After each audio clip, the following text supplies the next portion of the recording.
In 3.1, we're starting a chapter about data collection. A statistics problem starts with a statistical question. Not just any question will do. A valid statistical question is based on data that vary.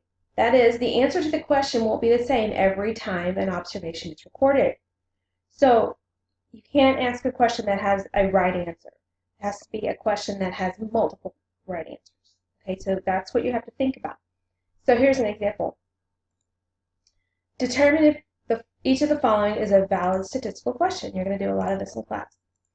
A says, how much money do high schoolers carry with them? Well, let's think about this. You might have $5 in your wallet. Someone else might have 25 bucks in their wallet. There's not a right answer. It's just how much money. Is the answer different for each person or potentially different? Yes. So all I have to know, is it valid? Yes. It is valid because there are multiple answers. Okay. B, well, it says A, but this should be B. How many quarters make a dollar? Well, there's only one answer to that. We know that 4 quarters make a dollar. This is not valid because there's only one answer. Okay, so make sure when you answer those questions, you tell me why. Don't just say valid or not valid. Make sure you tell me why. Moving on.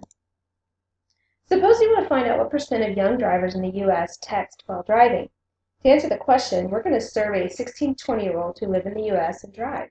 Ideally, we'd ask every one of them when we take a census. But contacting every driver in this age group wouldn't be practical.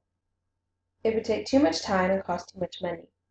Instead, we put the question to a sample chosen to represent the entire population of young drivers. This is a key concept in stats, picking a sample that represents the whole population. So here's some definitions you need to know. The population in a statistical study is the entire group of individuals that we want to know information about. The entire group of individuals we want information about. A census collects the data from every individual in that population. Every individual. That's the key thing with a census. Pretty unlikely you're ever going to do that, actually. A sample is a subset of the individuals in the population from which we collect the data. So it's not every one of them, it's just a subset of them. So make sure you capture the difference between a census, a sample, and a population. So here's a picture of what's happening. We want to know something about the big population, but we don't have the time or the money to ask every single person in that population. So we take a sample, and we collect the data from the sample to represent the whole population. You want to pick a good sample. Don't pick a sample that doesn't represent the population, but a good one that does. So let's think about this. A sample survey usually aims to gather information about a population without disturbing the population in the process. Sample surveys are one kind of observational study. In contrast to observational studies, experiments don't just observe individuals or ask them questions. They actively impose some treatment to measure a response. So you got to make sure you know the difference. Observational study is when you're just kind of watching things and taking note of what's happening. An experiment is when you try something. In one group you give something, in one group you don't, and you see how they respond. Okay, so make sure you notice the difference. And here's the definition, so make sure you write those down. The distinction between observational study and experiment is one of the most important ideas in statistics. The goal of an observational study can be to describe some group or situation, to compare groups, or to examine relationships between variables. That's an observational study. Now, the purpose of an experiment is to determine if the treatment causes a change in the response. Remember when we talked about causing before? Experiments can tell us if something causes something else. Observational studies cannot. An observational study, even one based on a random sample, is a poor way to gauge the effect that changes in one variable have on another variable. They're not great. Just because you watched it happen doesn't mean it always happens. So when the goal is to understand cause and effect, here's the thing. Experiments are the only source of fully convincing data. If you want to know cause and effect question, you got to do an experiment. That's the bottom line. Example 2. Each week, the Gallup poll surveys about 1,500 adult U.S. residents to determine current opinions on a wide variety of issues. So, what's the population? Well, remember, it's all of whatever the group is they want information on. They want adults in the U.S. So here it is, adult U.S. residents. Take off the number, and there it is. It's all adult U.S. residents. Okay?